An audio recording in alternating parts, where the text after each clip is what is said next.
Ike Baker, I want to welcome you back to the podcast. It's really, really wonderful to be able to speak with you again. I appreciate you taking the time to talk with me. Um, Again, I always want to mention Arcanum podcast. At this point, is I think my favorite podcast, um, mostly because of you and the way that you present the material, the way that you interview, the way that you sort of like do such a professional, exemplary sort of job with it all the way around, from the production to the actual content to the promotion. All of it is like top notch. So, and you're an incredible author, and it just, I don't know. When I think about you, what comes to mind is you are like a treasury of the Western lineage. I don't know if you think of yourself that way, but I think it would be sort of a mistake for people not to understand that that's the role that the function that you fulfill at this point. That's extremely high praise, brother. I really appreciate that. I, you know, I'm gonna show this one to Nicole. I'm gonna I want her to hear all these. Because I'm a regular, I am just like I'm a if you met me just kind of on the street, I'm just kind of like a regular like boilerplate human, And so but I do have this intense vocation, like in the literal sense, calling. But I don't know if I consider myself a treasury of it's an absurd question to ask oneself, but you know, when I do have to think of myself in this particular context, one phrase comes to mind, and it's from the 5-6 ritual of the Golden Dawn. When you're duly initiated as a Rosicrucian adept into that tradition, you are told you are now the new most or the a newly forged link in the great chain of initiation, and so that's how I view myself, because that comes with a fairly terrible onus and a great responsibility, I think. So, which is one of the reasons it was a difficult decision, but one of the reasons I decided to step into the public sphere is because I felt that responsibility. There is a core segment of this tradition that is not being represented to the magical community. And so, another Rosicrucian axiom, ne quaquam vacuum, right? Nowhere a vacuum. Nature abhors a vacuum. So I kind of stepped in at first, kind of, I want to say like, quixotically, almost like I didn't understand what I was getting involved in, and now it's kind of it's evolved, and but I'm a lot of my work is what I like to call guided, and so that doesn't necessarily take the form of me doing an elaborate ceremony and saying, what do I do next? It's more so, what am I finding interesting? What is falling into my lap? What do I find there to be an absence of in the dialogue, in the conversation, and think about why, right? Because even that's something to talk about. Okay, so there's this thing that nobody's talking about, but then there could be a whole other book on why no one is talking about it. So that's the way I kind of approach these things. Yeah, in terms of the podcast, all I hear, because like much like yourself, I have to listen back and edit, even though I do paltry little these days. But all I hear is me saying, stuttering. So I'm always really like surprised people are really impressed with me. But I do have to, I will admit, I spent a few years in college as a journalist. I was the editor of my community college newspaper, and I conducted interviews regularly. So I know what I find interesting. I know the questions I have. And it's just good to see that other people, I think, either share those questions and can't, have, experience some level of difficulty getting answers to them. But also, on the same token, I've been really blessed to have incredible people, scholars, practitioners, authors on the podcast, interesting people, accomplished people, really the real deal, authentic people. So I think that Hmm. that's just good quarry right there. That's just good material. For sure. I wanted to begin the interview because you have a deep, I mean, I don't even know for exactly any of the details, but it appears to be a deep connection to Egypt, maybe particularly Alexandria, Egypt. And I'm wondering if you can talk to us a little bit about that because I find it really intriguing. Sure. I mean, I find it just as intriguing because something's going on and I'm not even sure what it is yet. But I have always been enamored of Egypt since I was a little kid. And I traveled a lot. I'm technically first generation Greek. My father came here when he was 24 to the States from Greece. So if I'm sure plenty of people know Greeks out there, then Greeks go back to Greece every summer for the whole summer. So that's what I did. Growing up, I was my first 4 or 5 trips to Greece. I was quite young. Um, and obviously, we know that there's this cross pollination between, Hellenic culture and Egyptian culture. And at a certain point, they fuse, right? In the Hellenistic and Greco Roman Egyptian period, which my mother's Italian, so that it's all there for me. But I, uh, I only got to Egypt for the first time in 2023. And I went with Nicole, and I had to strike a deal with her. I said, "Look, if you let me drag you through Egypt, because I don't vacation like a normal human being. I'm going to. We've got an itinerary that's just wake up at 5 Mm, a.m., come home, fall down at 10 p.m.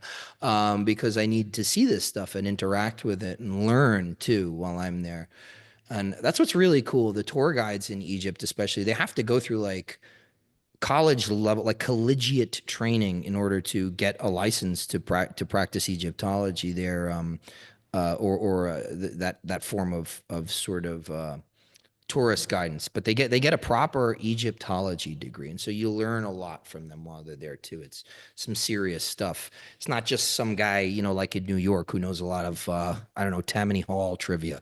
mm, It's these people are highly trained, and it's just beautiful to see modern day custodians of that tradition and that culture, and the care with which they give it to us, right? And but we got there. I said, listen, if you let me drag you through Egypt, we can spend a week in Greece. So we did that, and Greece, we were on Mykonos, and we just kind of just eating grilled octopus and at the beach, and that's it. But Egypt was intense, and actually, mm. it's funny that you say that. I know that I wrote the forward to a Formless Fire in Alexandria right after a really really intense visionary experience that I had there. I don't talk about those publicly because they're intimate, but um,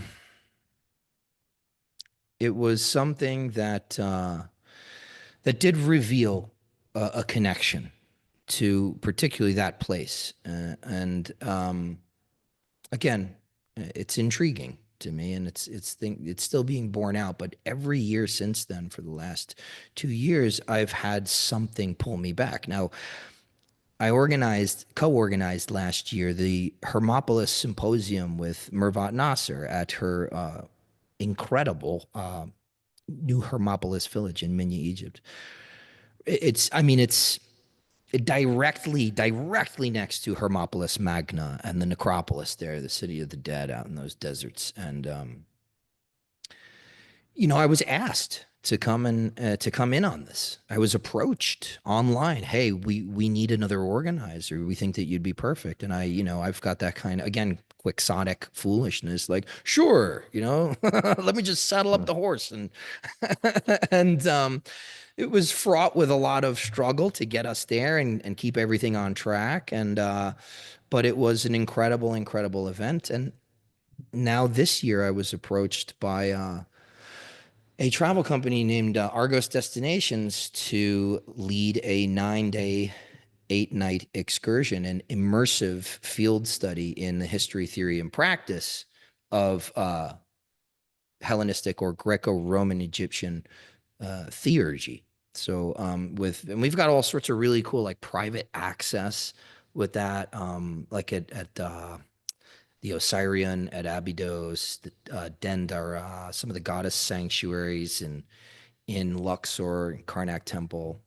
So that it's just like things keep saying no, come back, no, come back. There's another reason to like get me over there and interact with this place. And I've, as I mentioned, I've done some visionary work there. I was just so fortunate enough to have the Serapeum to myself when we did go and visit.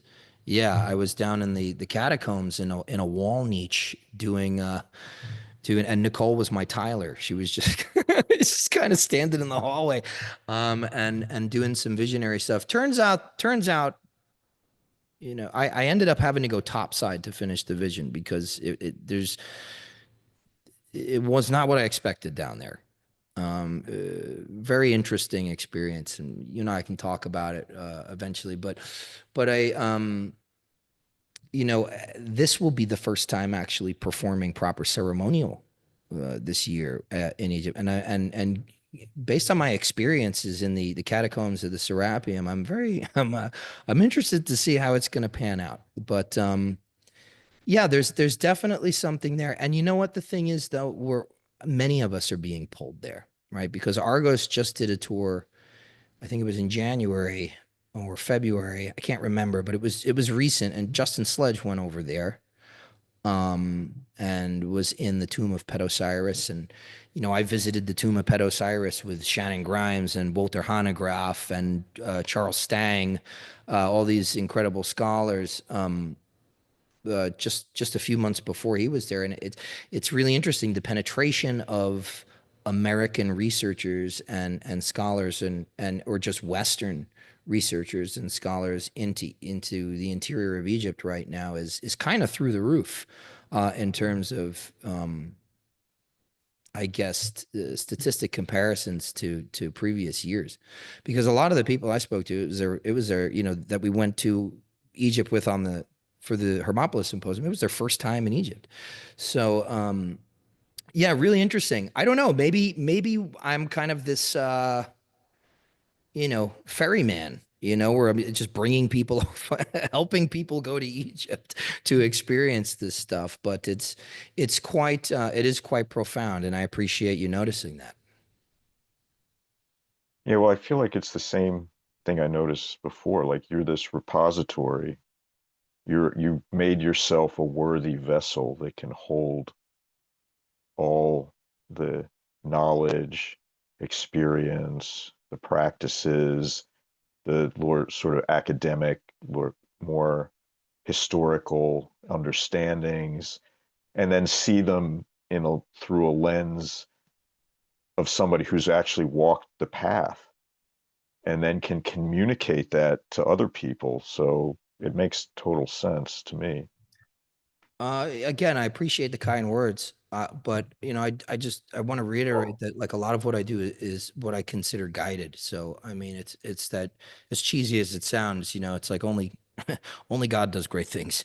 We're all just kind of here, but uh, But you put your attention on that. yeah.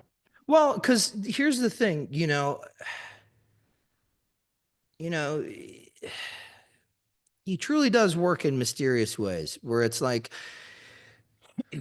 there is, and I might have even spoken about this a little bit the last time I was on the show with you, but when you really look at it, right, being in this dualistic realm, it's a perceived duality, sure. Nevertheless, the rule of the realm, the rule of the illusion is duality. And so there's this free will component that is inextricably interwoven with the deterministic component. And a lot of people balk at that term of determinism. But it's like if if can either of us, as accomplished as we are in our respective practices, can either of us alter the motion of a planet? No, absolutely not. There is a deterministic component to the universe. Deal with it. But there's also free will. And so I've been given multiple points in my life to not do this stuff. And what happens is I inevitably drive the car into a ditch. A lot of people, if they would have known like me at other times in my life, probably couldn't even believe that it was the same person. I've not it's so funny because we have all these preconceptions of what an erudite person is or what a magician is or anybody who's successful or accomplished it, what that looks like. And I can tell you from experience, it just looks like, you know, one steaming pile of shit after another for a lot of years. And then finally at one point I couldn't take it anymore. And I just literally, I'll never forget where I was. I was on the horse trails by my mother's house, and I just was in tears. I had been wandering around the horse trails for about 8 days, and I just said, I don't know what I'm doing. I have no clue what I'm doing. Please, step in, take over. I don't even know who I'm talking to, but please step in. And ever since then, it was only a few weeks later I was initiated into the Hermetic Order of the Golden Dawn, started school in Chinese medicine, acupuncture, and physiotherapy, and found my initial teachers and stuff. So yeah, I mean, it is really all about that humility, but it's not this feigned humility. It's not polite English humility. It's this it's Sophia screaming, you know, according to right the some of the Gnostic texts, screaming while being raped by the archons, saying, "Please get me out of here. I'm making the cosmic apology. I was wrong." And it's really I think the sincerity of that fire, of that scream for help, that is the first step to becoming that vessel that you're talking about. Yeah, I would agree with that completely. I mean, it requires like a absolute sincerity, like complete surrender and not only admission, but like a complete understanding that I am wrong. Not only I am wrong, but like the whole idea of an I is wrong. Right. Yeah. Yeah. And those two are they have to become the same understanding, I think. That like I'm wrong because I think I'm an I. Right. I am wrong because me. That's Yeah. usually the answer. Yeah, as always, I always hear it put as I am is the first mistake. Mhm. Yeah. Yeah, and Um, that's the first error because all the myriad illusions and really the trajectory of our mundane lives just take off from that starting point. And it's really funny. I mentioned Gnosticism. It's the same concept of the demiurge, is not aware of the God beyond him, and that's of which he is, an emanation. To put it analogically, right? Because even the analogy of proximity is false.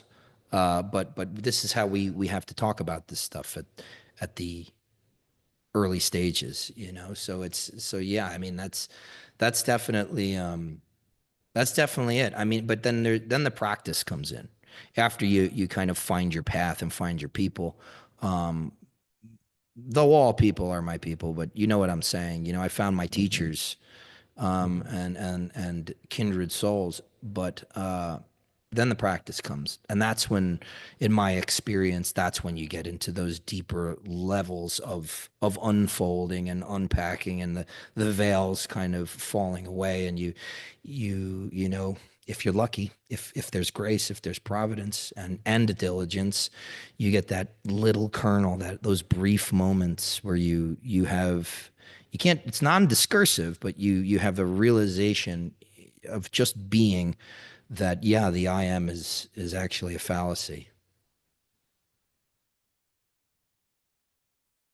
I, f- I feel like there's a lot of places we could go at this point, but um, I feel like there's some basic questions that I feel like you not only are uniquely qualified to discuss, but the way that you've talked about them just in your podcast, in your book, I feel like deserves a little bit more exploration here, just because I'm maybe selfish or feel like it's so good that I want to hear it again. Um, the first one is you define magic in a way that I think has a like a unique sort of a twist to it. And I'm just wondering if you can talk about sort of how you understand what is magic and how is that distinct from the way other people understand it. Sure.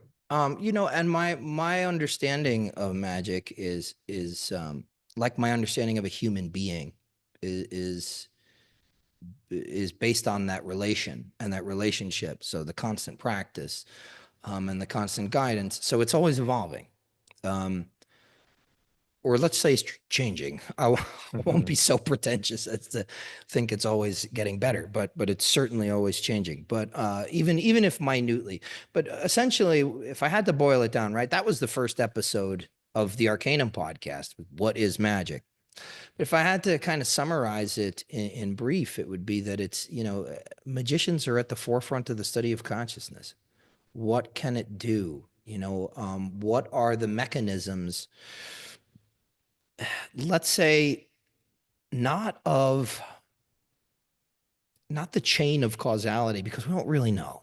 The best we have are theoretical models. Okay, the Kabbalah is a great, great theoretical model, and I am more interested in Neoplatonic and Hermetic theurgy than I am in terms of like modern Kabbalistic magic, but I still have not found a better system. Like, you got to resolve all that stuff into Kabbalah if you want to feel at all like you know what you're doing in a lot of, for a lot of types of magic. But it's the best system cosmologically, but that's all it is a system. People who go into this looking for the thing, the way, the capital THE teaching, um uh they're not going to find it. They're going to be very disappointed and disillusioned. They're going to, right, they're going to have that characteristic therapeutic blasphemy where they just go complete reactionary and just run to the opposite pole. Well, now I'm a materialist, atheist, or agnostic. It's like, well, no, it's just you put all your eggs in one, you bet on one horse, you know, for your first time.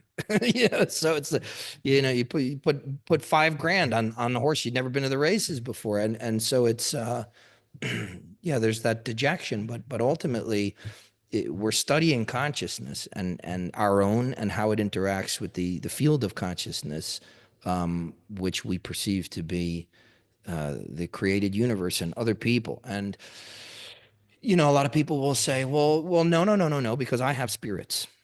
I have spirits. What a thing to say, huh?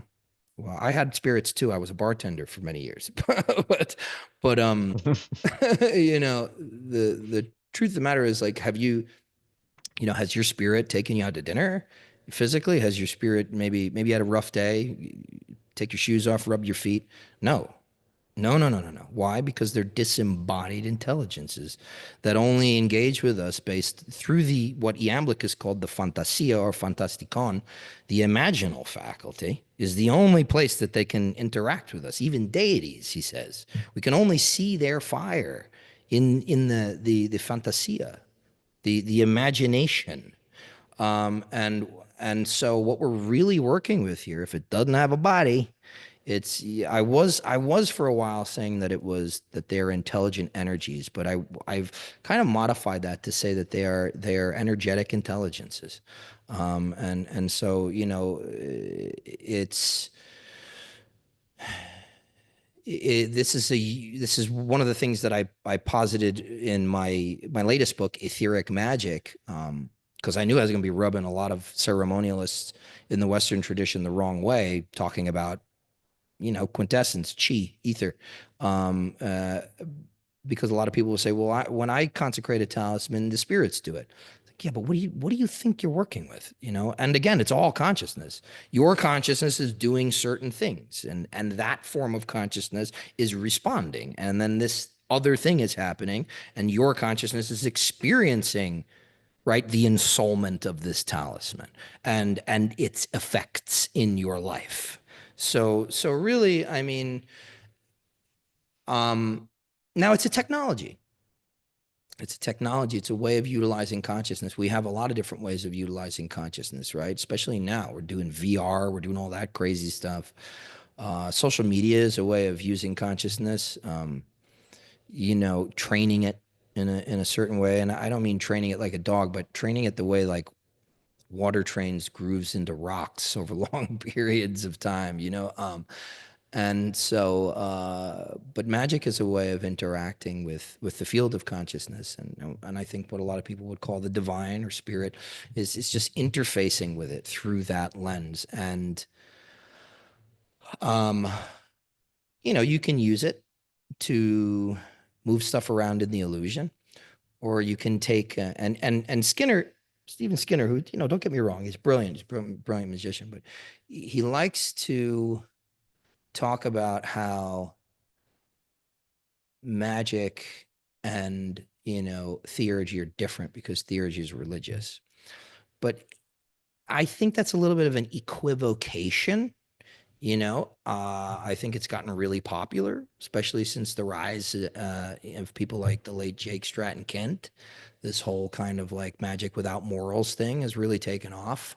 But at the end of the day, theurgy, which the Golden Dawn practices, right, and in several of their foundational documents of the inner order in particular, which was the only time you were doing magic. You don't do magic in the outer order. It's done to you. Okay. And then after the alchemy, you get to do the magic once you become a Rosicrucian initiate. But the Golden Dawn says in the flying rolls in numerous places, we're here for theurgy, the divine theurgy, and that is not even by Westcott or Mather's standards, but by the standards of Iamblichus himself. That is the application of the technology or techne of magic to the purposes of purification, illumination, and perfection, right? So spiritual evolution. And so that's really my preferred method. I've done the other stuff. Don't get me wrong. I've done conjuration. I've done. At a certain point you have to, but it's like anything else. Like, yeah, I was in middle school and now I'm in college, or now I'm a graduate. You learn and you move past and you build on what you know, and hopefully make better decisions as you move on. But so I mean, I guess that was kind of long winded, but that's where I'm at right now with the way I think about what I do. Thank you. Yeah. Um, I guess the second one that I wanted to ask you about is initiation, because I feel like this is the way that this tradition is actually transmitted, or any esoteric tradition is transmitted. So, can you talk to us about initiation? What is it? What's the mechanism of its function? And how, like, is it a transformation? Is it a purification? Is it both? Is it neither? Is it like what exactly is going on to allow someone to go from where they are to where the to like actually tap into their potential and realize it? Yeah, I think it's what's really interesting is that I've nobody's ever asked me that question before, which I think is really great. you know. That's odd though, too. Exactly. It's like that's the most obvious, for people like us, that's a really great question. And hey, let's hear more about it. But most people don't ask about initiation. And I think it's because a lot of people have never had proper teachers. And I think, I said not to disparage people that you know might not have access to these outlets that they in their current state of mind deem reasonable or feasible, but sometimes in order to pursue a vocation you need to go way beyond the reasonable, way beyond the feasible. That's how you become someone you're not. That is how you become the next evolution, that next jump. Okay. So if you're looking for this shit to come to you, don't hold your breath. So it's a lot of work that's got to be done even before initiation, especially in the Greek tradition, in the Neoplatonic tradition, there was initiation. Everybody wants to jump into theurgy without realizing, well, Iamblichus required initiation, and that initiation took the form of, you know, uh, the acquisition of the virtues that corresponded to the specific Iamblichian curriculum of the Platonic dialogues, those 12 wonderful dialogues in that beautiful sequence that it's laid out. It's attributed to Iamblichus, but we get this by way of primarily Olympiodorus and I think maybe Damascus. But they tell us, yeah, you had to do this before you could think you were a theurgist, before you had to acquire these seven, these six virtues, and then the seventh was hieratic, priestly, theurgic, and it was all in tandem with this particular course of study of the Platonic dialogues that gives the aritology, right, the ethics, the paideia, the education of the soul, gives the philosophical cosmological constructs, gives the metaphysics, which is super important in the Platonic tradition. A lot of, scholars will just kind of throw out the window because it makes them, makes them uncomfortable. But before even all that, you had to reach this state of what they called aporia. And that is, it means like to not be able to get around something. And really what that is, it's struggling. It's a fighting with all of your held beliefs and the identity, which is kind of, those beliefs are the pixels of that persona, the atoms of that mask. Hmm. So there's a struggle there that has to happen before you can even start up the ladder of virtues, really. So I think that a lot of us are prepared before we even step into that chamber of preparation before our first ritual. A lot of us, not all of us. And what happens next is various configurations, various formula of working with um, spiritual ontologies, spiritual hierarchies. And this is true cross culturally, East and West. Yeah. Um, Working with those to invoke a transformation, a transmutation in the base matter of this person as they have arrived at the west gate, so to speak, right, in darkness and ignorance and blindness, and professedly so by themselves of their own volition. So uh and the more I do this, because I'm an initiator in the tradition of the Hermetic Order of the Golden Dawn, and I've done many initiations. And no matter how well practiced I am, no matter how well practiced my complement of initiating adepts are that are on the dais with me assisting in this work, and the officers on the floor, um, it's an initiation in form. And that does not guarantee the initiation in fact. Yeah. Uh, and so we are hoping to catalyze something, but the person the individual, the candidate that is undergoing the initiation, they have to be fertile soil. You know, you can't expect to grow, um, I don't know, azaleas or a pine tree in the desert. Like it just can't necessarily happen. And the way in the Golden Dawn we say, though the magical virtues can momentarily awaken, uh, in some, they cannot persist or reside in the heart, which does not have the natural virtues to be their home. So something to that effect. So it's definitely, unfortunately or fortunately, it's there is an element of preparation and also providence to this. It's not just, people ask me now that I'm a little bit more public in these communities. It's like, hey, hey, what's up? How are you? Where can I join the Golden Dawn? Like, you think this is a Walmart? I can just tell you where the nearest one is. There's no way, like, go look online. You have to do this yourself. I'm not like the guy now. It's ridiculous, but I understand. I guess I talk it up, and other people talk it up, and so they get really excited about it. But at the end of the day, like, if you're excited by everything I've said and then don't have the wherewithal to understand that, like, that's not how you go about it, then I'm wasting my breath. So it's and you don't want to read ahead and anything like that. People do that too. It's too much. Thank God I came up in a time where, like, I didn't read ahead. I didn't know anything about the system of the Golden Dawn as I was going through it.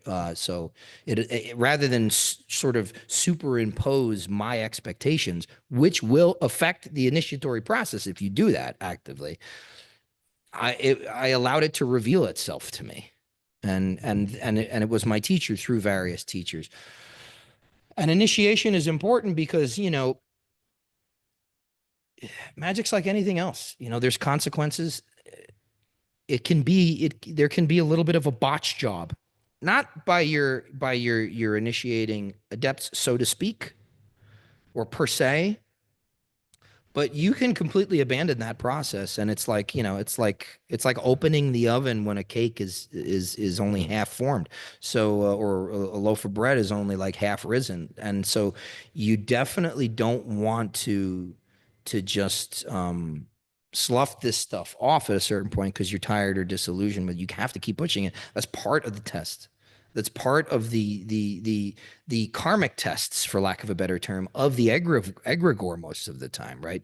The entire spiritual entity, that lineage that you engage with, is going to test you. It has to test you. I talked about earlier, that you're told in the 5-6, now you are the newest form chain, or the newest form link in the great chain of initiation. And what do we always say, right? It's cliche, but it's true. That chain is only strong as its weakest link. So in terms of the mechanisms of it, we are looking to affect the astral etheric. And there is an interplay there, obviously, with your psychology. But you got to understand something. It's a lot of people pick up Regarty, they'll pick up Crowley, they'll pick up Dion Fortune, say, well, okay, well, look, that's all it is. It's just psychology. Carl Jung was right.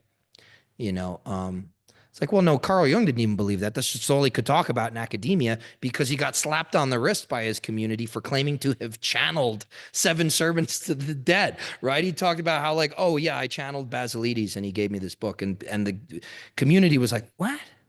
What? So he was like, okay, not gonna make that mistake again.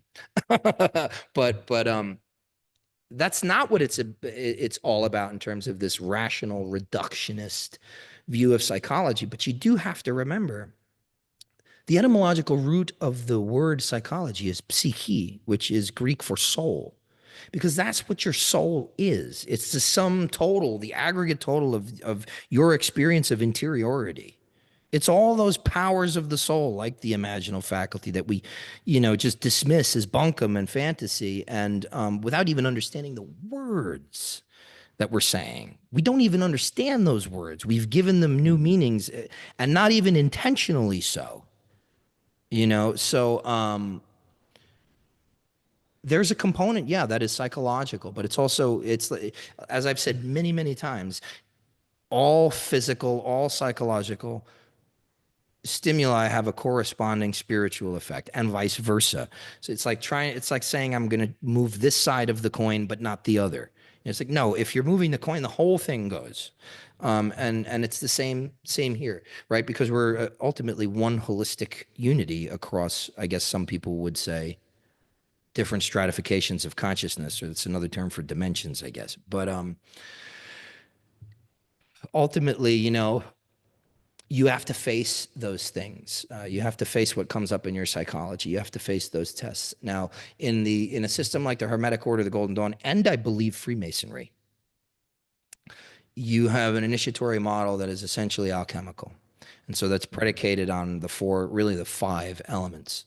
Um, in the Golden Dawn, it's very explicit, right? You move through the tree of life, sort of from the lowermost sephira upward, and they're corresponded to earth, air, water, and fire. Okay, and so in each of those grades, you're saturating yourself in the symbolism of those elements and their attendant deities by triplicity, or even just mythologically. Okay, this is an agricultural deity, like Demeter or something like that, for Earth. And what that's doing is according to the Golden Dawn model, the theory, and I would say even the Agrippin theory and other things like that, is it's stimulating certain things to come to the fore of your sphere of sensation. So there's a reason we don't call it the aura in our tradition. We call it the sphere of sensation. You talk about the aura, and most Westerners will just think it's like that egg-shaped or ovoid shape, energy thing. Well, the sphere of sensation, I think, is a much more inclusive term of the totality of the being within that boundary, right? Because that the aura, so to speak, is only the outermost boundary of your microcosm. That's where your universe astroetherically ends, for the most part. So the sphere of sensation also talks about the psyche, the soul, or in the Kabbalistic tradition, the ruach of the initiate is also included in that. The other subtle energy bodies and the Kabbalistic physiology or anatomy, right? The tree of life in the sphere of sensation, which is a huge part of Golden Dawn initiation.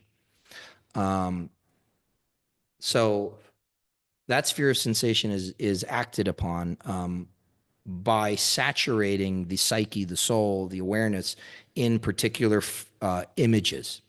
Images, right? Symbols. They're really, really powerful because they can contain much more than even a book. They can communicate volumes in a glance. And not only that, but they're really the first language. Both individually and collectively, symbols, images are pre-verbal.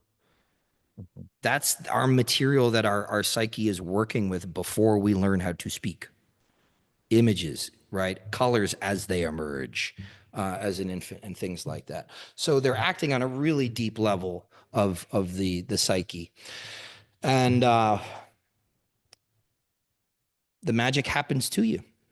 And if you engage with that process and you're bringing these things to the fore and dealing with them, redressing the ledger of life instead of trying to escape everything by becoming a magician who can, summon the perfect, spouse or car or job, if you deal with what's coming up, then you will become an initiate.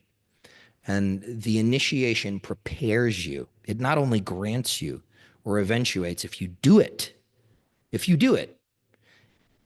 Now, unfortunately, some people will give you they'll give you the sash and they'll give you the grade and they'll give you the paper, but you didn't do it.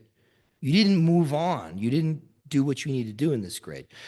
But if you do it, it will eventuate in being in really not you're not even granted with the power. It's almost like a restitution. Like you're reclaiming what was already yours, but you've now removed all the various obstructions of the persona to a greater degree. You're not like this perfect person, right? I mean, it's just you're hopefully on an upward ascending spiral rather than a downward one, and you're using these techniques and what you've learned to get to improve and to perfect oneself, to illuminate. But ultimately, you will, the idea is that you become the type of magician who not only has that power, but deserves it, can wield it without excessive destructive force to oneself, or more importantly, other people and the environment around you. So, it's kind of like in Jurassic Park when they said, well, you were so obsessed with the idea of whether or not you could, you never stopped to think about whether or not you should.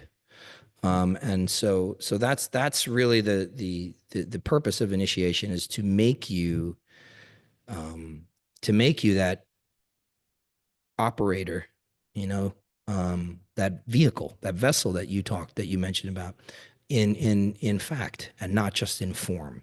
So, there's a whole lot I can go into, but I don't want to belabor the point too much. I think the most salient thing for listeners is to understand that, also, initiation, I think, is important. It is the way that this stuff is really truly handed down, because a lot of it is mouth to ear. A lot of it has this dynamic that's almost like, I want to say, apostolic, not necessarily the laying on of the hands, but to sit there and work with somebody who has done the work. There's an exchange that happens. There's something that happens to you. In Chinese medicine, we had a saying where it was like, the doctor is an adept. The true physician is the adept. And so the healing process begins when the doctor walks into the room. It's not even just the prescription. It's, or what they tell you to take, or what they do to you, the manipulation. As soon as I walk into the room, if they are a true adept physician. And it's the same thing in this. Your teachers can impart those things just by being near to them sometimes. Not instantaneously, and maybe not even in terms of immediate and complete, but you need to physically be with somebody who's teaching you this stuff, and doing it, and then can give you pointers. And not only that, but can help you avoid delusion, which a lot of people now think like, oh, he's a narcissist. He's a narcissist because he said something I didn't like. It's like, no, well, what are you here to do? Like, will you just extract information from people and then leave? No, a teacher has to correct you when you're wrong. And not only that, but you have a community of people. The other initiates, you can bounce ideas off of them, experiences.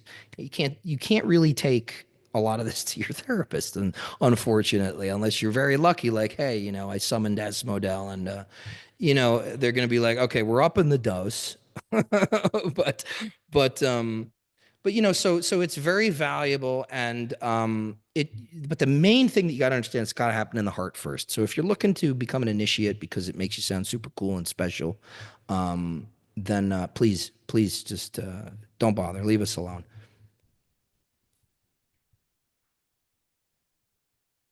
Thank you. That was beautiful. The next thing I wanted to ask you about is related directly to your book, Formless Fire. You talk about this understanding of Western esotericism as a singular movement, or I don't even know exactly what the term would be, because if it was outer, it would be religion, but it's not. And it's like it's mostly hidden, even though it like keeps popping up in different forms and guises, sometimes different schools, simultaneously even. And so to most everyone, it seems like there are different currents or movements or different manifestations, but the way you sort of understand and talk about it is like, I think, more accurate, but also like way less accepted. Is that true? Um, well, I mean, I think that's one of the reasons why I wrote the book, because I can kind of like I can talk till I'm blue in the face, and nobody will kind of, you know, there's all sorts of things when somebody meets you, what you look like, especially, is a big thing nowadays. What you look like will sometimes immediately, like, I'm not listening to what this person's going to say. Mm. Um, but if writing a book, or even somebody who's interested, there's There's like all this other stuff that I can't possibly get into to corroborate what I'm saying. But a book, right? I can include references, I can include citations, appendices, I can elaborate points to the nth degree in Hmm. later chapters and tie everything together. And I can literally give you the page and the book and the edition and the translator. You go find it yourself. Tell me if I'm wrong. Hmm. So that's a huge part because it is not accepted because a lot of people out here they've created a community from this identity like punk rock or something like Hmm. that, and it's all Reddit forums and cred and all of that horse shit, and I gotta say they ain't doing it. That's not what it is. That's not where it comes from. That's not where it's meant to go. So it isn't accepted by a lot of people, but I do find that there is a burgeoning crowd, of new interest in this material, whom I am attempting, at my utmost, in concert with many other great practitioners and scholars, to really scholar practitioners, but to kind of offer them this I want to say new trajectory, but it's not new. It's the original trajectory. Here, come do this instead of getting lost in that whole horseshit of posturing and aesthetic and this whole obsession with personal power. I mean, be very wary of people who put too much emphasis on power. Okay, because what they're doing is they're politicizing magic, which is apolitical. This stuff is organically countercultural. You don't need to have a chain wallet and tattoos like me to be countercultural in magic. It's organically so, right? Because it's actually anti-cultural. But Hmm. in a lot of ways, you're trying to In transcend. many ways, it's anti-human. In many ways, yes, absolutely, and that's why one of the in the Golden Dawn is great. One of the obligations you take is to you promise from here forward to dedicate and devote yourself to the great work, which is, and here's how the Golden Dawn defines it, nothing less than to by divine aid, to rise and unite with my higher divine genius and to become more than human, more than human. So I wouldn't say it's like anti-human in the same way that like transhumanism is, or even like this anti-human agenda that you see unfolding in the media, where it's like, oh, people are shit and culture is garbage and all this. It's anti-human in terms of like kind of like what I was talking about before. Like let's get to the next. Let's get to the next jump. Let's get past all of this stuff. Let's rise above the dirt a little bit. I don't Yeah. know. What do you think about that?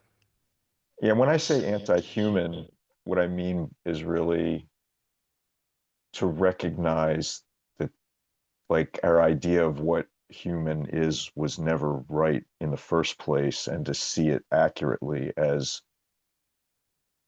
we exist interdependently as part of a whole. Mhm.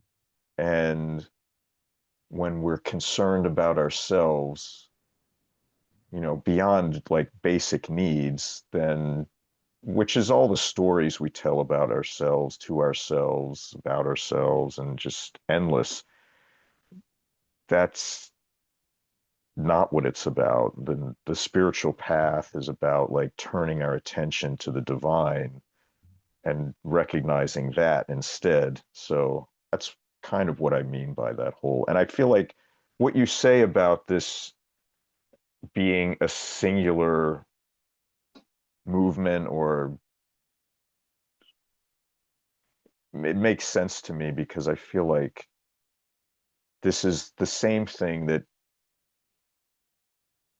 like the people that I kind of really look up to are always expressing, like, this idea that like this is not new, this is old, this is beyond old, it's timeless, in fact, it's eternal.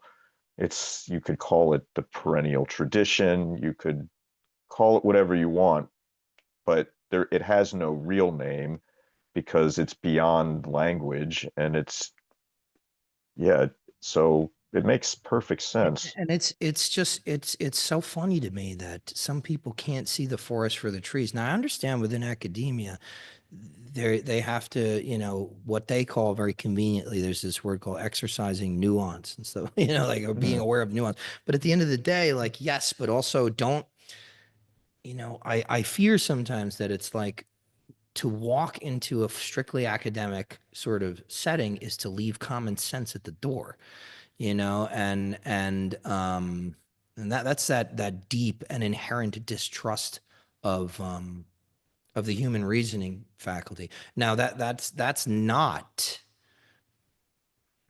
shared by our philosophical ancestors, particularly in the Platonic and the Hermetic tradition. You know, they were like, "Oh my God, we are miraculous creatures because we possess dianoia, which is, you know, our mind's ability to find the divine." But they didn't put too much stock on it. At least they didn't invest everything into, you know, intellectual discourse until really the Aristotelian line kind of opened up, because Plato was very much, you read his epistemological tetrad of dialogues, and you basically, it's a lot of words to, like, at the end say, well, we didn't get anywhere with that. You know, and then you know, mhm. kind of like I don't know, like a television show. I picture the camera panning over to Socrates, and he just points to the forms. You know, like that's what he's doing. He's pointing to the transcendent with all of this verbosity. But you have in the Neoplatonic, in the Hermetic, in the Gnostic, even in the Orthodox, lowercase o Orthodox Christian sort of stuff. Granted, they get out of hand, especially here in America. American Christianity is, I mean, it's like professional wrestling, but it's all saying the same thing, which is exactly what you said, which is, so I find it most succinctly and most clearly elaborated in the Platonic tradition, where they basically say the soul's nature is erotic. And we don't mean that in terms of physical sex necessarily. Physical sex is a special example of that eros, which is desire. And the soul has an inherent realization that it is one with the source, but is under the spell of illusion. And so it has this eros, this continual desire, right? In Kabbalah, it might be, you know, kind of like the Nikudim, where it's like after the space is created by the Tzimtzum, for anybody that's familiar with Kabbalah, you know, there's a vacated space in which the universe is going to be, and there's these little sparks of remembrance. Remembrance. We remember what it was like when this vacant space was filled with the divine, with the Ein Sof, the light, and everything was diffuse and whole. And that's the same thing with Eros, is that remembrance of wholeness. Now we go through our lives, then the soul is constantly looking for things. I need a better computer. I need a better job. I need a better spouse. I need this. I need that. Whatever it is. I need a shower. I need food. I need this. So a lot of that, you know, is that desire bound nature is eros. Now, in some traditions, they tell you to get rid of desire. But here's the catch: to want to rid yourself of desire is a desire in the first place. But so the Platonic tradition will say, no, that's good fuel. Take that, but now point it upward, so to speak. Your eros must be redirected toward the divine at its fullest height. And so that is the tradition. And the rest is just technique. You read the Corpus Hermeticum, it's telling you that. You read the Nag Hammadi, it's telling you that. You read Plotinus, you read Iamblichus, who don't agree with each other on ritual, they're telling you that. Yeah, and you're correct. And it's even, I mean, you could go further because like this is encompasses, as far as I'm aware, like the entire world. Because even in the East, right, in the Tantric traditions, they're telling you the exact same thing. This is the desire realm. Why? Because when a human being is appears, the single great Bindu separates into two, right? You have the red drop and the white drop, and They just want to get back together in the heart. That's the desire. And what was it? Third Karmapa's profound inner reality, where he's teachings on mind, where he's talking about the desire, like what is desire, that we mistake what's outer for what's inner. Like we desire all the outer things, but what we mistake those for the true desire to get back those two drops in our subtle body. Uh, Wow. it's the same Wow. thing. Wow. It's See, this exact same thing. I'm not as conversant in the terminology. I follow you, obviously, but just listening to you reminds me exactly of what Plotinus had to say about the three hypostases, right? Hypostasis, hypostasis in Greek meaning foundation, like just standing under all of our reality. So he's got, for our listeners, I'm sure you're aware of this, but he's got these three um, coterminous eternal moments that happen simultaneously.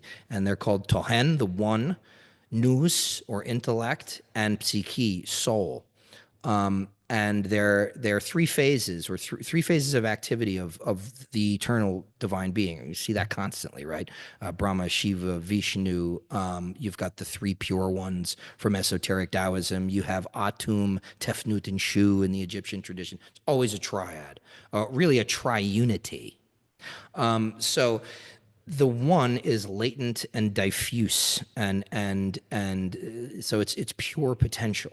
Everything that could exist, will exist, has existed, is in diffuse potentiality. So it's so much of everything all at once, it's nothing. And so there's really, we approach the one through apophaticism, by we can only speak in negatives. One of the traditional attributions of of God is the infinite, right? Well, you're not saying what it is, you're saying what it isn't. It's not finite. A lot of people do not have any kind of grasp on what infinity is. No clue. Okay. They just think Well, it's like just like a linear time forever. That makes no sense. they can't make sense of it, because if they can't make sense of nothing, they can't make sense of everything either. Exactly. Exactly. The brain can't really understand nothing, which is why in the Platonic tradition, the height that the highest point that the theurgist in body can attain is the second hypostasy, or a hypostasis, which is nous, intellect, mind. That's the divine intellect. That, again, we're speaking analogically here, okay? But we have to. I don't know that I mean, I'm not saying you're not, but I feel like what you're describing is not just that either, because again, like this is universal. Like what you're Mhm. saying is universally true. And the way I understand this from my tradition is the essence of reality is nothingness. And when that nothingness is encountered in practice, or encountered in quotes, because there's nothing and no one to encounter it, and Right. it just is you can't say it is or it isn't. There's just Right. nothing. And Right. that's, and then what emerges from nothing? Well, if there's nothing, like what do you think it could be? I Right. mean, Well, and that's the thing, the encounter of it, that you have to posit this jump from nothing to mind, and then what happens next, the product of that. That is we have to speak analogically about that. It's the best possible way to talk about it, but like to say that, okay, so the nous, its job is it begins individuating.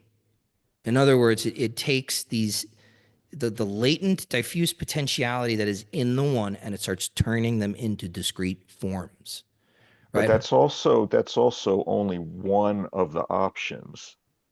There's another option, which is it recognizes it as itself, and Right. all the So appearances are none other than it.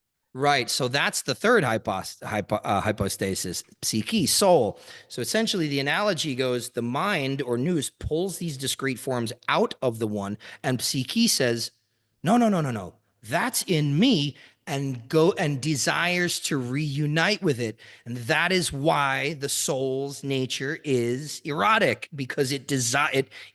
that second thing. It's both of them happening at the same time, and that's what's creating the illusion. So Plotinus says, rather than going back into the one, we don't get an explanation for why it didn't do this. Perhaps it was just not in accordance with the will of the one. Maybe it was just having too much fun. We don't know. But instead of Psyche going back into the one and reverting to that state of awareness, right? Because if they're a triunity, all three of them are one thing. They resolve into the one. So really the one is what you're talking about, the unity, and the great bindu, the red and white drops are nous and psyche. And then that forms the paradigm or pattern for upon which every single thing in creation will be based. But he says psyche dives into matter, seeking to unite with things here, not realizing this is not where you reunite with things. Again, it's an analogy for the process of the way that consciousness gets stuck in this illusion. Yeah. See, this is then you see like differences in different schools and the way they talk about it. Because then the way I would say it is like there is no matter, and it's just a recognition of the fact that it never was, but the result is the same. Right, right. And even they understood in the Neoplatonic tradition highly or matter could not have come from anywhere else but God. But they had different ways of meaning to say that it was also a part of the illusion, but they had different ways of talking about it. Um, and it gets taken to the nth degree, highly becomes a proper substance at a certain point. And I think that's, again, that just begins to sort of bifurcate the philosophical tradition and lead us into the empiricism and nominalism that comes through primarily the Aristotelian branch. It's not that Aristotle was an atheist. I mean, he believed in the unmoved mover, and he had a book of metaphysics. He just was, by and large, he rejected the forms, which are essentially the thoughts of the divine, and he decided, I'm much more interested in categories. I'd rather talk about, like, what shapes do things have in common? Like he took the universals and decided to further divide them, whereas Plato took the universals and tried to unite them. And that eventuates in Aristotelian sort of approach to phenomenality. Is it results in what we have now, that Cartesian sort of positivism now. But it seems like we've reached a nadir, and we're on the upswing. Who knows? Well, this is what my teacher talks about, this sort of like arc of philosophy, art, culture, society, this way that like, yeah, you're the same thing you're describing. Like you had Plato and then Aristotle comes and then we go into this, I don't want to call it devolution, but it feels that way. Like we're going into a descent, like further dissecting, analyzing, and then at some point we see that that's the wrong direction. We've got to like put things back together to form some understanding of wholeness to and and that maybe is the way it has Yeah, to I happen. mean, I think there's a new obstacle. Perhaps it's an old obstacle in new clothing, and that is the corporate power structures, which have sunken so much money into this illusion, will continually try and discourage or encourage modes of urgency or being in this world that force you to play their game. That's just me. You might call me a little paranoid, but I do see I do see a system of control in a lot of this stuff. So that's certainly a new challenge, because of how much time we've been trained to spend in front of these things like screens and phones and things like that. I mean, I just want the listener to stop and think. And if you and hey, this is not true of you, God bless you, seriously. But think about how much time you spend looking at your phone. and think about how many ads a day you see, or or just how you're essentially falling into an illusion within an illusion. Um, so, but I do, I do agree that I hope, I pray to God we've hit the rock bottom, but we'll see. And what's really interesting too, I always find it funny, is that right, this being duality being the rule of the illusion. It's so funny that Plato and Aristotle, they were contemporaries. They lived at the same time. So the roots of both of those diverging trajectories of thought occurred simultaneously, which is like, it's like you can't have one without having the other here. No, that's what I loved also, like Pico, when he was like, I gotta reconcile these two. Like, it has to be done in my own mind in order for this to like happen somehow in the world. That is so, I would say that is a truism of initiation. That is such a powerful statement, especially nowadays when they kind of want to change everything else. This stuff has to happen inside you, in the sealed alembic, of your organism. You have to have that reunion in yourself before you can even hope to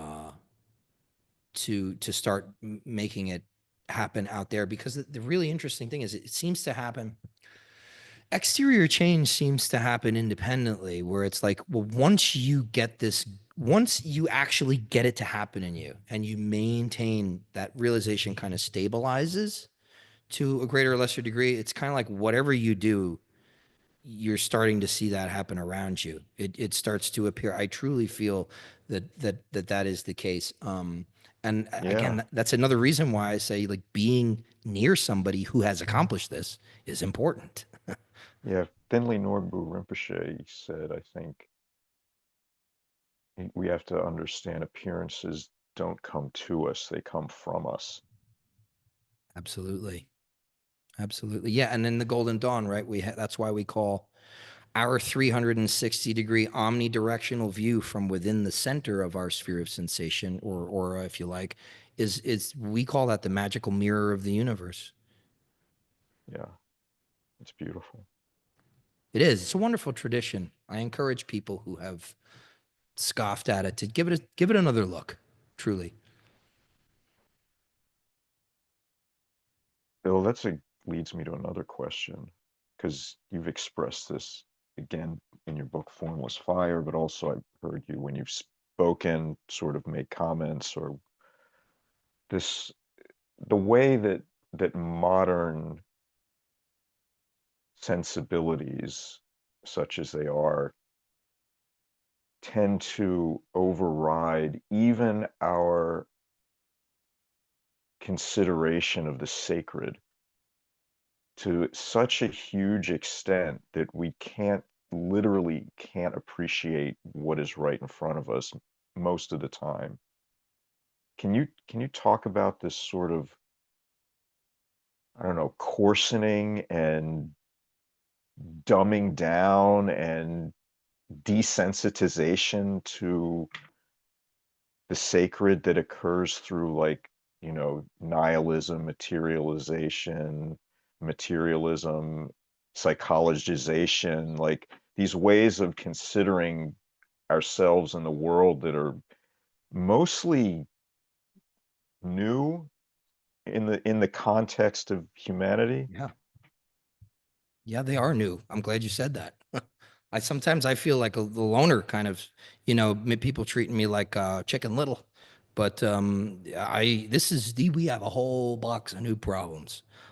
They're based on older paradigms. They're based on pre-existing, well-established weaknesses in the human organism. But certainly they're a very insidious and aggressive manifestation. It's like a virus that kind of like Mm, evolves.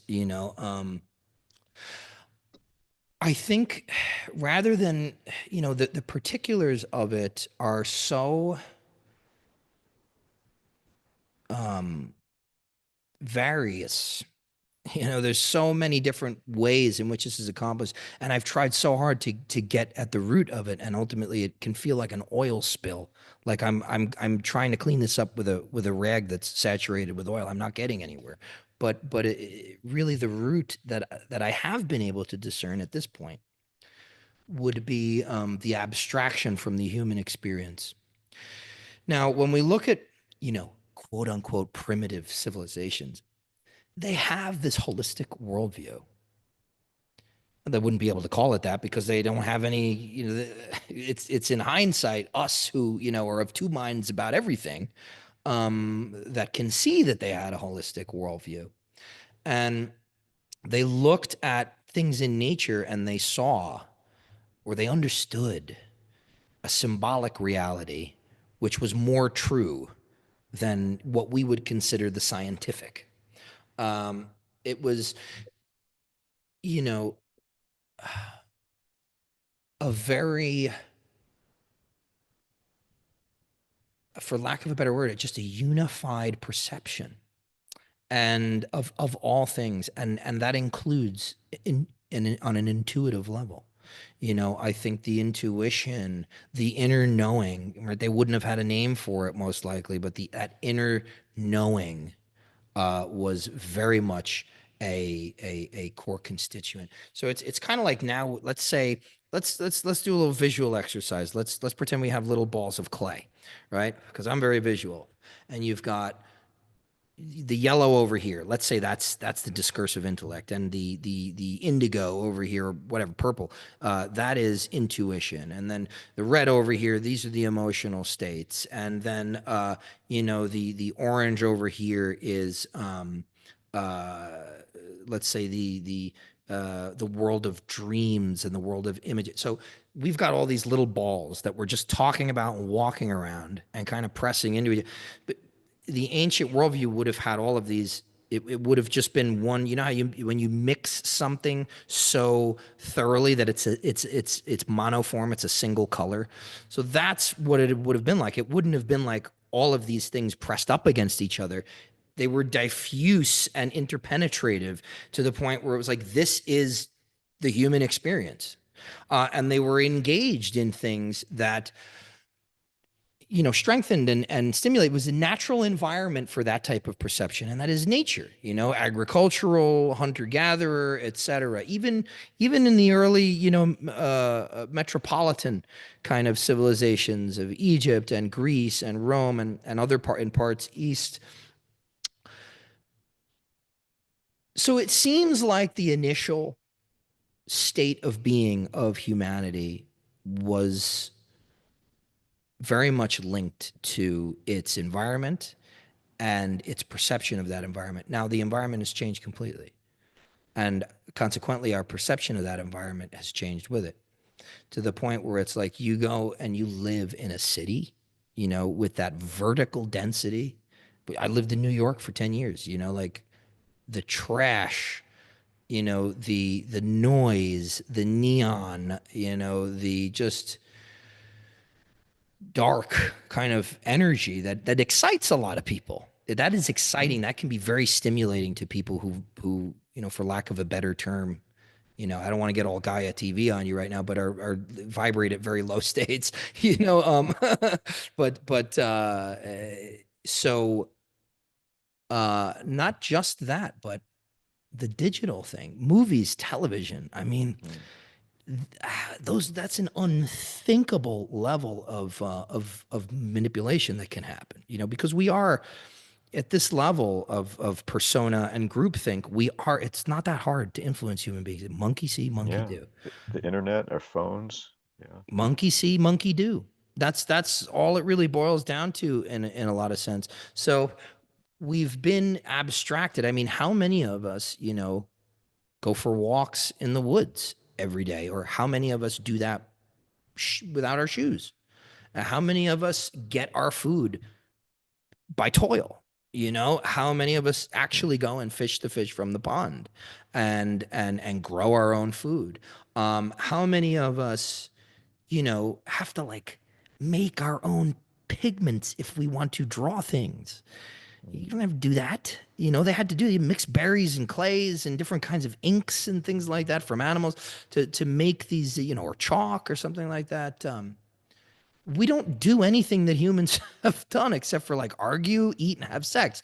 Like that's the, you know, and even those things are radically different. You know, we don't really do anything that engages our basic humanity on a daily level. And that's becoming further abstracted with the rise of digital existence and the transference of digital identity into that with your bank and with your, you know, whatever it is now that's online, with, you know, digital currencies and things of that nature.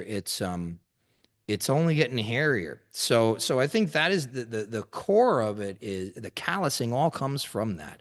You know, I mean, it's like people, I mean, even just violence, the widespread violence as entertainment model, you know. People are not diligent with the guarding of their, you know, the curating of their mental diet. Uh, you know, and um gratuitous sex, gratuitous violence, all that stuff is part of it. But ultimately, the ultimate root that I have found is it's like plucking the human being out of the terrarium within which they have evolved for millennia, and then throwing them into this, you know, situation we're in now, which is we're on shifting ground daily. So this has enormous spiritual consequences. Yeah, it does. It has enormous consequences, and it will require us to see through the delusion of thinking it's all fine in order to sort of remedy it. But every person can work on that themselves, certainly. Yeah. And we got to get past this idea that there's like, you know, some exterior or you know, like a single entity that can be blamed for all of the world's problems. I mean, you know, I talk about, I allude to things, I imply things like social engineering and things like that, which I think is just a natural consequence. It's a fancy word for what happens naturally, you know, which is society changes us. Mm, But I think we all need to focus on that event in ourselves, right? Like we talk about like the planetary gods and needing to overcome them. Well, I can't fight a planet, but I can fight the Mars within. exactly. I appreciate your answer to that. And I could ask more about it. There's similar aspects, but I feel like it's we all live it every day, so Yeah. there's no need to continually like hash it out. Yeah. That's true. It's very much so in our face, you know, here every single day. Yeah, it is. What I do want to ask you about, because I feel like it's a more worthy way to like come to the end of this conversation, is to talk about what it is that inspires you, motivates you, that gives you guidance, when in your love of the esoteric, of spirituality, of magic and mysticism, and I mean, to me, it seems like there's a underlying current of wisdom, of gnosis that, maybe you and I don't live within on a continual basis, but I feel like that is like the mover and the shaker that is kind of like our guiding light, but I don't want to speak for you. Yeah, well, I mean, I agree with you on that. It's, you know, there's a couple of things that I could say. The first thing that I want to kind of say is what I wrestled with myself for a long time with Well, I'll put it this way. I'll start from this angle. I'm sure I've said this to you once before. I ask people when they come into the Golden Dawn, or if they ask me advice about how do I get involved in esotericism, why do you want to do this? You know, why do you want to do this? I'm not trying to condescend or anything or be aggressive, but it's like you don't have to answer me. You got to answer to yourself. Be honest. Why do you want to do this? Um, and people have a lot of different answers for that. And for a while, when I first started, my answer to that question was constantly changing. Um, but what I found as I put one foot in front of the other, and allowed these systems of initiation and magical transformation to have their effect on me, was that, you know, you said there's a great love of esotericism. There's a great love. There's a great love. Love was awakened again within me, in my heart, for the first time in a long time. Like real love, not just selective love. Um, and I had to wrestle with myself because, the path of an adept, in a traditional sense, is a type of service. Hmm. It's a service to humanity. In order to be able to serve people, truly serve them, um, you got to love people. And I really grappled and grapple with that to this day. That there are groups of people out there, I think, that are contributing to a lot of noise and a lot of harm, but I have to love them anyway. And it's not a begrudging thing. It's a reminder to myself that, like, we all are ultimately one. And really the only way, nobody goes, quote unquote, so to speak, unless we all go, type of thing. The world is the sangha, and the community and the body. Uh, so I had to learn, I had to awaken that love for people in my heart again. And I didn't actually do anything. It was much so, well, I did what I put one foot in front of the other, and I did what the system required, what the initiation required. It was really that which catalyzed it. And I allowed that seed to kind of be planted and grow and take shape in my heart.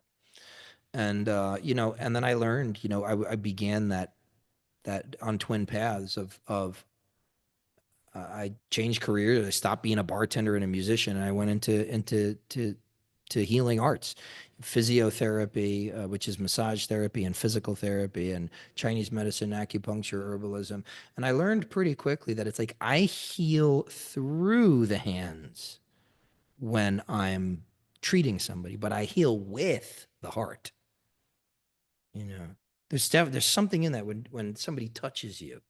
You Hmm. can feel what's there, what's here, through the hands. And so I applied that in the work that I'm doing, with the initiatory stuff. But unfortunately, most people need a personal trainer. They don't need a surgeon.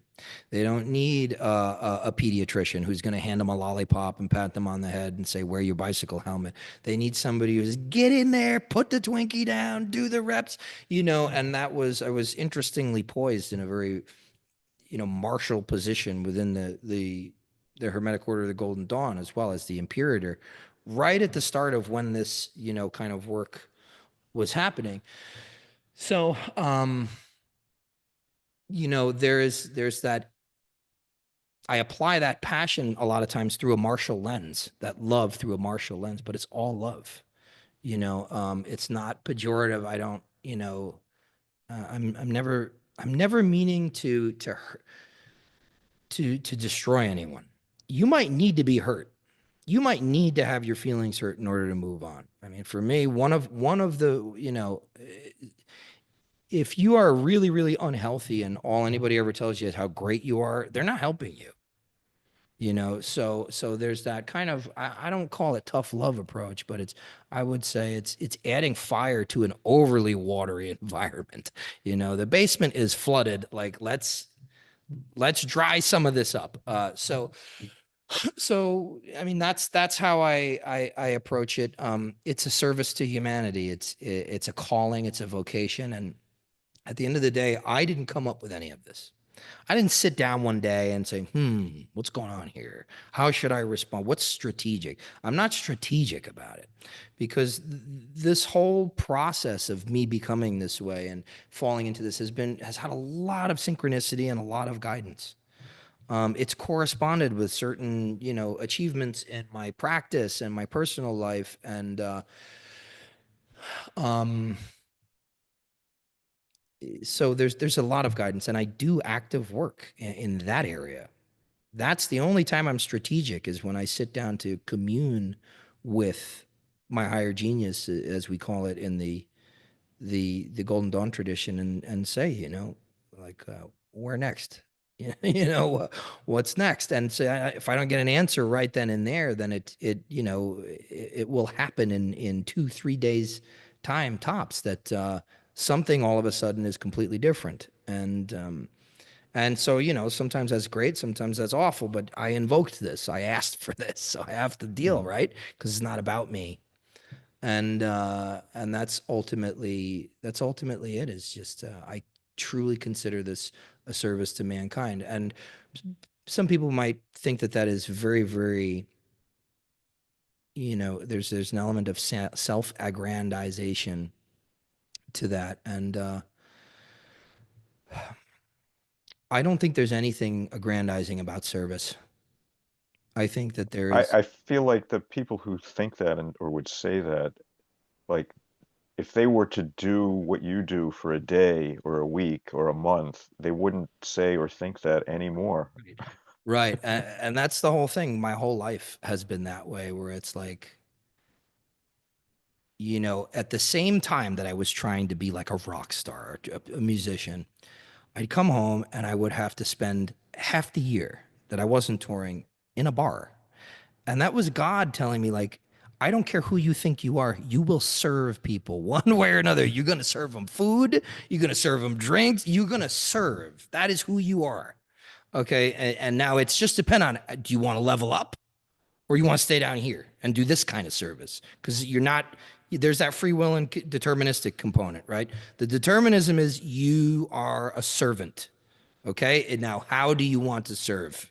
Make your choice. And that's been my life. And anytime I've tried to fight that, I'm telling you, everything falls apart. So, I don't know. I think it's just an immutable law of the human realm. Like, if you want to accomplish, you've got to work for it.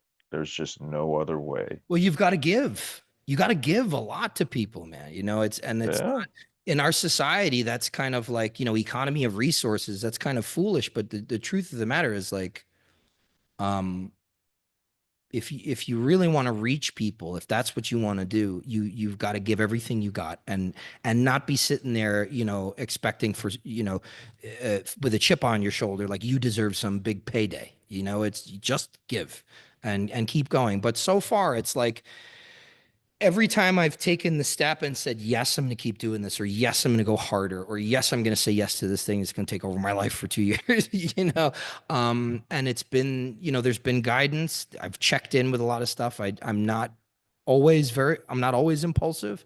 Um, Anytime I've done that, I've been assisted and supported in ways that are synchronistic and synchronous to whatever it is that I've now accepted on my plate.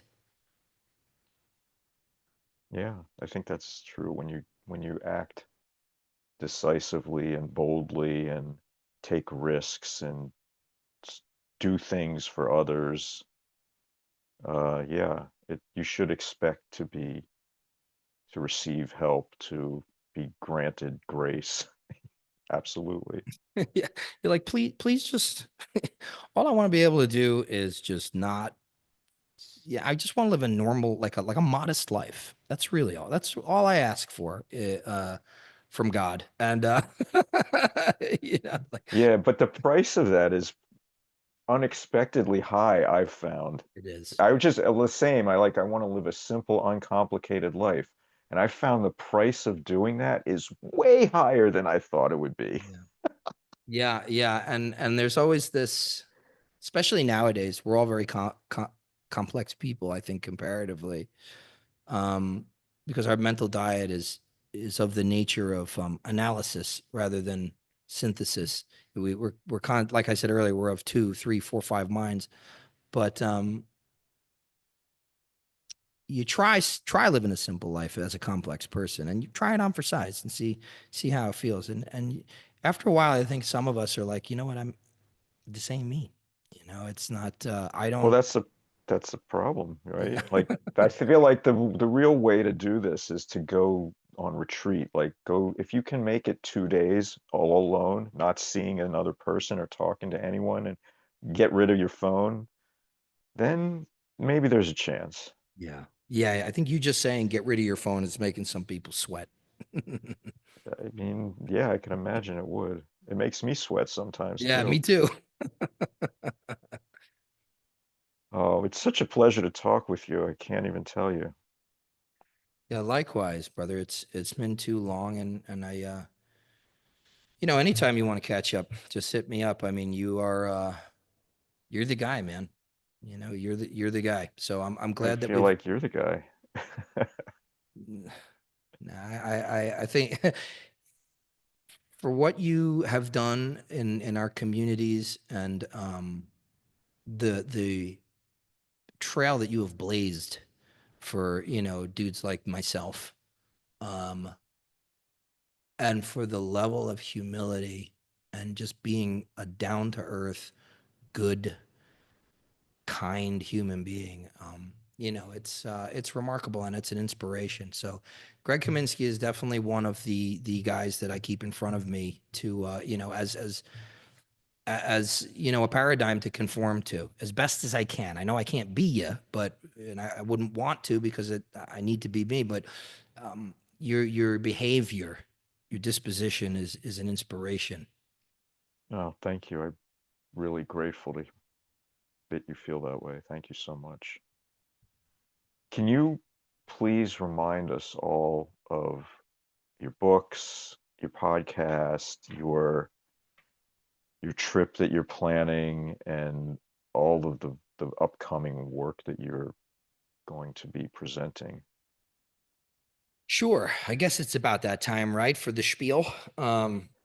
Well, I don't want it people people like they hear this and they're like, I want more. Yeah. Like this guy's got it. Let's get more. Um, so you can get a little sample of everything. So my latest documentary style presentation is streaming from my website. The last three podcast episodes are streaming. You got my blog, any other pertinent information about me. That's ikebaker.com, ikebaker.com.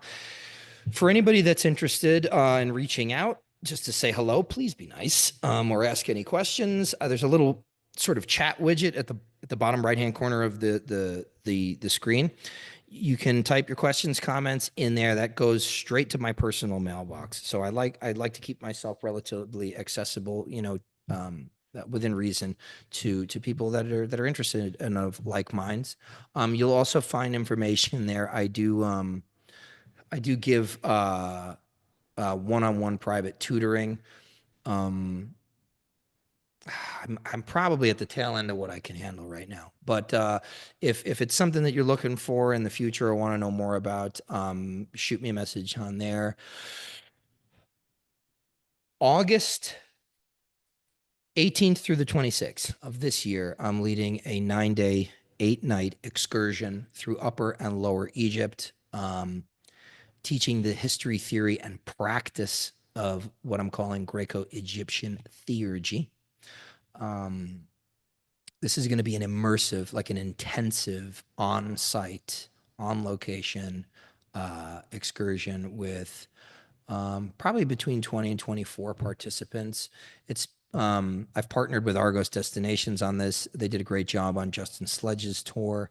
Uh, but even as Justin has pointed out, his tour is much more catered to academia, whereas mine is a blend of the academic and the practitioner focused. So we're going to be on site in these temple complexes, doing demonstrations, doing workshops, doing lectures, and I'm going to be. If you want to spend time with us doing that, so far it's a great group of people. A lot of them are initiates.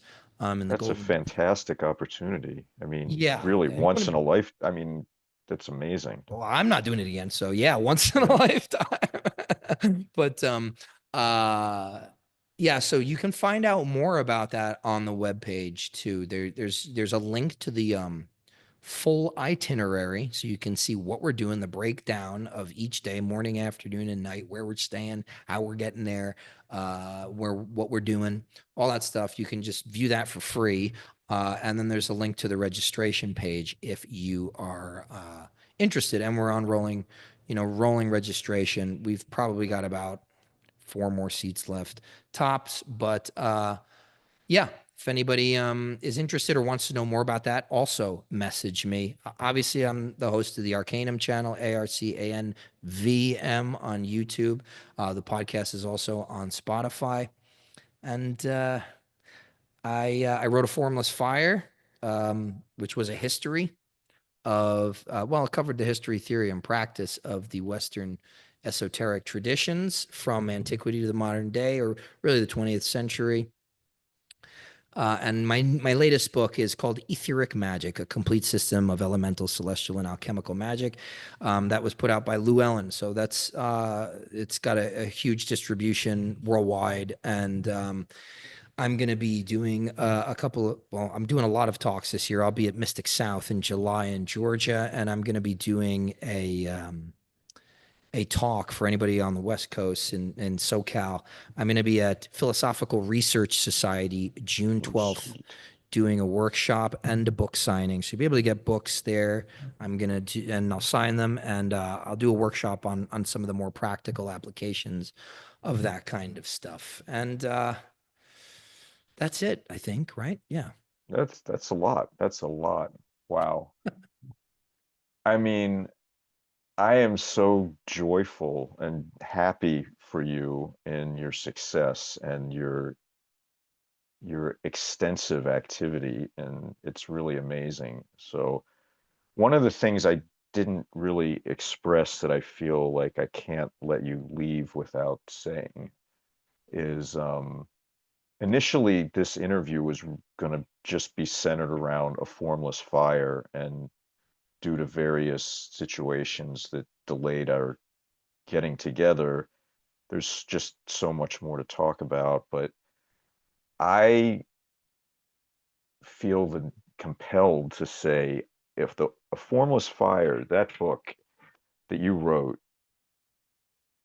is, in my opinion, if you had to pick a single book about the Western esoteric tradition, what it is really, how it works, how to best understand it, this would be the book of all the books out there. And I feel like that is I mean, I don't know if I'm even qualified to make that judgment, but like for me personally, this book is like the ultimate. And I was really shocked to read it, like, because it was like, it, it was so good that it was like, you know how when you read a book and you're like, oh, I wish I had written this? I had that for like a microsecond, and then I was like, no, I could never have done this. This is amazing. And so I feel like you deserve like a lot of credit, a lot of praise, a lot of recognition for, because it's clear when you read it, like your whole life really went into the ability to know, understand, and communicate this, because my God, it's complicated, and it goes through thousands of years, and it's not there. I mean, what you're pointing out is like fundamental, to human existence, but it's also like it's not something that's really easy to grasp even intellectually, let alone to realize it. So, I mean, I don't know. I could go on, but yeah, you deserve a tremendous amount of praise for that book, in my opinion. I appreciate that, man. And certainly I've literally lain every aspect of my life on the altar of sacrifice at one point or another to make that descent into knowledge there. But I hope it's a building block upon which better minds and future generations will kind of build, right? And the best hope that we can have, the thing that excites me the most is hopefully, right, that the archaeological and academic community will continue to find new things that will broaden and illuminate even further our understanding of what it is we're doing and where it came from. But two people I got to give probably the most credit for this book were Jake Trayer and Jamie Paul Lamb, because without them, I wouldn't have written a word of it. So Mm, they were the ones who were like, Jamie's been telling me for a long time, like, you got to write a book. You got to write a book, you know. And Jake was my editor and was obviously, a partner and co-editor at Tria Prima Press, but it was ultimately Jamie and Jake's company that published my first book. And both of those guys spent hours they didn't have reading and editing and making sure everything was airtight. So, and of course, anybody who knows them knows that they are just two of the most fantastic human beings presently with us on Earth. So, they deserve, just as much praise as well. But I really appreciate you saying those kind things because, you are a formidable uh, commentator on our traditions as well. So, thank you so much for that.